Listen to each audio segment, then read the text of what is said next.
All right, ladies and gentlemen, welcome to your video tutorial series on applying compression. Now, we've talked about compressors very briefly in the past, but now we're going to really look at them. We're going to have some hands-on time, a lot of hands-on time actually. We're going to learn how to apply compression. We're going to start with some basics, and then we're going to move on to mastery hopefully later on. All right, so what I'm going to do here is first I'm going to zoom this in. You should know how to zoom in right now on the track by now. So what I want to do first is I want to click on the track that I want to add a compressor to. Okay, so we're going to add a compressor to this first track, and see where it says hook lead. We are going to go down. Make sure that hook lead is selected. Go down to the track, and right here where it says audio FX. Audio effects. This is where all of your effects plugins live, right here. So we're going to click on that. Once you click on that, all you got to do is click on it one time and it'll open up this little window. We're going to go down to where it says dynamics right here. And then we're going to go to compressor. It says compressor right here. We're going to go to mono. Click on that. That's going to open up a compressor. Okay, so boom, here we go. We have a compressor, and see this row up here of buttons? These are different compressors.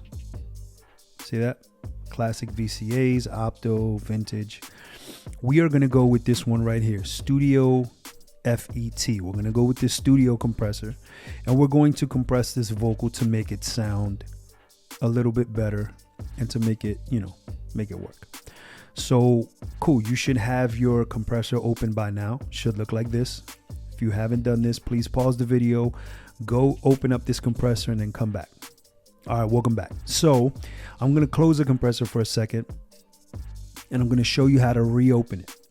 All you have to do is click on the track, go back down to the tracks right here, track area, and you see when you hover over this blue tab in the effects window, you're going to get this little circle. If you click on that, that's on and off. So off is gray, on is blue. And this little arrow right here will allow you to change the plugin. Okay, but we don't want to do that. What we want to do is, see where it says compressor in blue right there? We want to hover over the center, and you want to click on that, and that's how you open the compressor back up.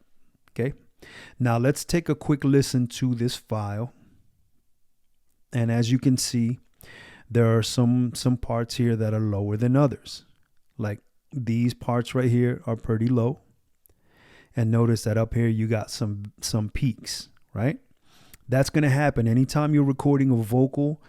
Sometimes even with guitar and certain instruments, you're going to get these peaks. Okay, so what we're going to do here is we're going to hit play and we're going to listen. And I know that we all make mistakes, but let's not let love go to waste. With you by my side, I know we'll be okay.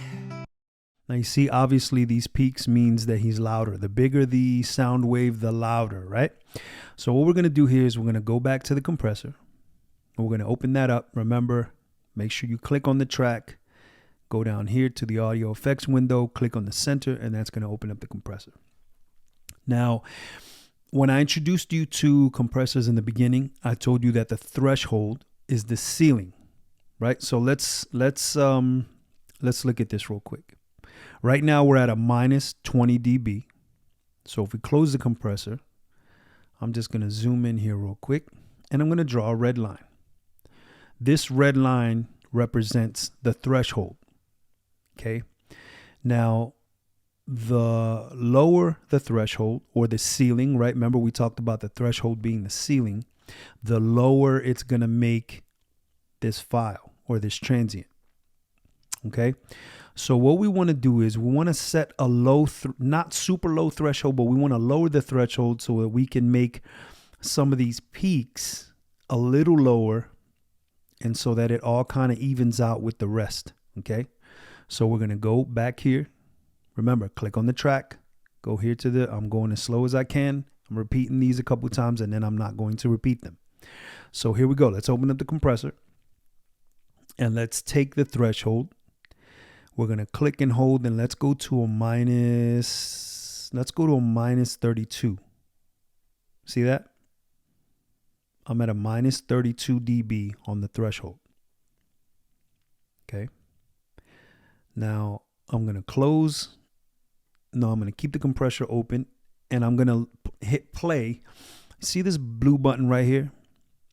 This is on and off. So anytime it's blue, it's on. Anytime it's grayed out, it's off. All right. So we're going to start with it on and I'm going to turn it off and on to see if we can hear a difference. Here we go. And I know that we all make mistakes, but let's not let love go to waste. With you by my side, I know we'll be okay. Okay, so you got to hear the compressor kind of go churning on and off, right? Now, there is a way to see what the compressor is doing. There's a way to see it with your eyes, and I'm going to show you how to do that. I'm going to go up here to cycle, and I'm going to set a cycle from 3 to 17. So from the beginning of this to the end of this region or transient. Okay. Now the next thing I'm going to do is I'm going to hold control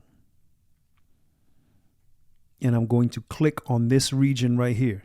Hold control on the keyboard, tap one time. Don't have to click and hold, just tap it one time. That's going to bring up this window here. From here, we want to go down to where it says bounce and join. Right there. Then we want to go to bounce in place and we're going to click on that. Once you've done that, you're going to get this window where it says name. We're going to name this lead COMPD, comped or compressed. Next thing we want to do here is destination. We're going to keep it at new track, source muted, and then this all can stay the same. So make sure that your window looks like this one. All right, let's hit OK. What that's going to do is bounce a comped version or a compressed version. So look at the difference. This is the copied version, this blue one, and this grayed out one is the original. Now look at the peak here, right? And look at the peak right here. It's come down because, again, we took that red line, that ceiling, the threshold, right? And we lowered it, right? Now look where it put that peak. Even better, look at this peak right here. This is the original. And look what we did to it with just the threshold. See that? Look at that difference. That's a pretty big difference, if you ask me. Also, you'll notice that these low parts, they sound a little louder, right? It's not that they've necessarily gotten louder. It's that now everything's a little more evened out.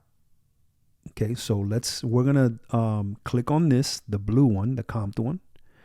Click on just the comped one, hit delete. Go here, and let's hit delete. So we basically got rid of the comped one. We only did that so that we could see what the compressor is doing. Now what we want to do is, we have an issue. We have a problem now. So look what's happening. Now, if I hit play, this is muted. This region is muted. Now I'm going to show you a new skill here. Okay, if you click on the region that's muted, click on it, and you hold control on the keyboard and tap the letter M as in Michael, one time, look what happens. It unmutes the region. Now, I got to tell you, the track wasn't muted. You know how to mute a track, right? You go to mute on the track and it mutes it. See that? See how it's grayed out? But when you do that, you mute everything in the track. So let's unmute it. If you click on the region you want to mute and hit Control and then M, it's going to just mute what's on the region, but it's not going to mute everything else on the track. I hope that makes sense. If it doesn't, it will later on when we start mixing. So we want to unmute this, make sure that you can hear this track. And yeah, go ahead, pause here, go practice, and then come back.